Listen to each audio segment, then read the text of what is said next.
less than his 37 passing TDs from last season? Yeah, he's going to have more. I'll reiterate, they're going to have one of the best offensive lines in football. I do believe that they're going to add a special piece in the draft at the wide receiver position. He's had less than 37 touchdown passes once in his career, in his 5 years as a starter. So I have no concerns. He's going to have more. They still have a lot of pieces. Their pass-catching tailbacks, Travis Kelce, Juju, Marquez Valdez-Scantling has been added. Okay, Rob Ninkovich, will Tyreek Hill have more or less than his 9 receiving touchdowns from last year?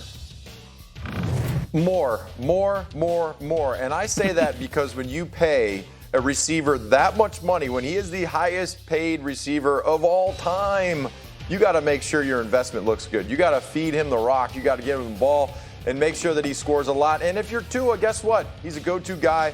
You're gonna use him a lot in the red zone, big play guy. So I think he's going to have 12 touchdowns. I'm going with 12. Okay. Put you on the spot. 12 touchdowns. We'll remember that at the end of the season. Okay, so Dan, Travis Kelce will have more or less than his 9 receiving touchdowns from last year. Yeah, I mean, if he has 12 touchdowns, Tua's going to go to the Pro Bowl. With Travis Kelce, I'm going to say less. You know, he's had over 10 or 9 touchdowns twice in his career, 2020 and 2018. That's just a lot. And again, I think his offense is going to be built around their offensive line and really diversifying the football. Travis Kelce, I'll give him, he's going to have 8, 9 or more is just a ton for a guy that's going to be another year older. Okay, so he's going to get at least close to it, but somebody in that offense is going to catch a lot of touchdowns from Patrick Mahomes. All right, we'll have a lot more NFL coming up in a little bit, but right now I want to run the floor NBA style. Chris Paul returned from a broken right thumb last night and finished with 17 points. Devin Booker torched the Nuggets for 49 as the Suns beat Denver 140-130. Phoenix clinched the top seed in the playoffs with the win. Then Grizzlies star Ja Morant, he's going to miss at least the next 2 weeks due to knee soreness that has sidelined him recently. The Grizzlies beat the Pacers last night. They're now 16-2 this season without Morant in the lineup.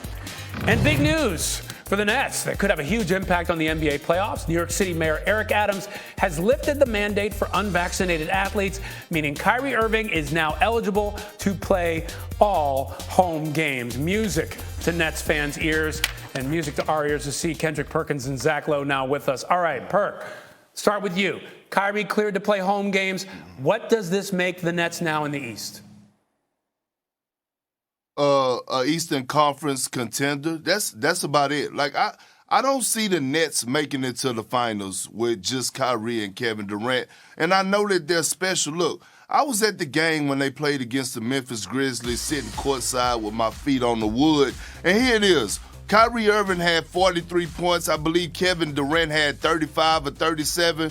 They put up 120 and lost. See, what we fail to realize is that it's two sides of the basketball. We know that KD and Kyrie can score, but what happens when the ball is not falling in the hoop?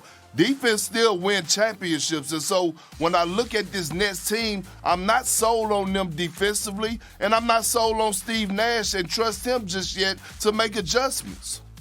Okay, so that's really interesting, and we'll get back to defense in a second. But, Zach, what do you think about that? Are the Nets the team to beat in the East or no? Let me give everyone an NBA reality check for the play-in era.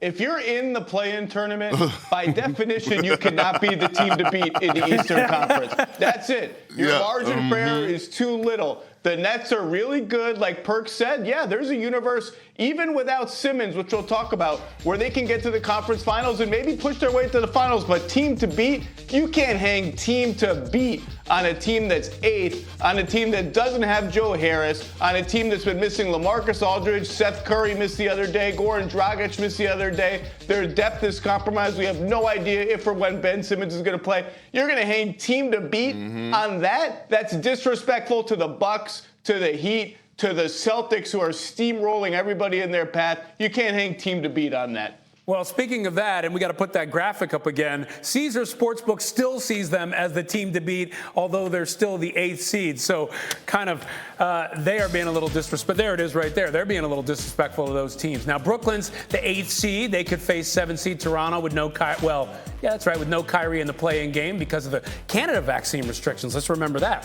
So, Perk, how important is it for you for the Nets to move up from that 8th seed? It's very important. And look, we don't know if Toronto is going to be there because Chicago has fallen off. You know what I mean? Like, they looking funny in the light. But look, the Toronto Raptors are serious, okay? And I'm not saying they're going to win the East, but they're not a team that you want to play against. They have size. They have athleticism. They have shooting. They have leadership. They have an excellent coach in Nick Nurse. And if I'm the Brooklyn Nets, I want to stay far away from them as possible, especially if I'm not going to have Kyrie Irving. Great point. Great point. But I want to go back to this point you made earlier, Perk, and ask you, Zach, this. We talked about defense. The Nets have yet to see Ben Simmons play this season. Actually, Perk, I'll start with you, if we have enough time for both of you. Do they need Ben Simmons to make a championship run?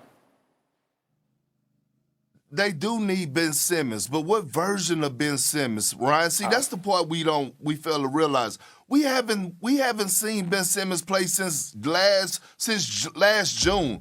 And so with that being said, I'm not questioning his confidence on the offensive end, but we have to understand, like, you get into NBA shape playing NBA basketball. We don't know what his workload is what his legs are gonna be able to handle far as his workload. We don't know how his back is gonna hold up, not knowing that he hasn't played basketball in that long. And we talking about him coming back at the highest level, making an impact. We really got to stop that nonsense.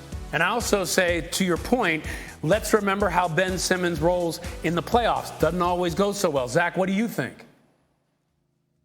There was a version of the Nets pre-Harden with Durant and Irving and really elite depth around them. That team, I think they could have made the finals. I think they could have even won the championship. They traded a lot of that depth to get James Harden. Injuries have chipped away at it further. So I agree with Perk. I think they need some version of Simmons. Maybe not 100% Simmons. Maybe not 75% Simmons. Maybe it's still the I'm afraid to get fouled with the game on the line Simmons. But they need his defense. They need his playmaking. They need his size. If they're going to win 3 playoff series in the East, I think they do need him.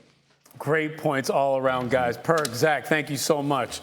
All right, so tomorrow afternoon, hockey. ABC NHL matchup has the Blackhawks in Vegas to cap off a 3-game West Coast road trip against the Golden Knights. Our coverage begins at 3 Eastern. Coming up, we're talking a lot more football. Kyrie-KD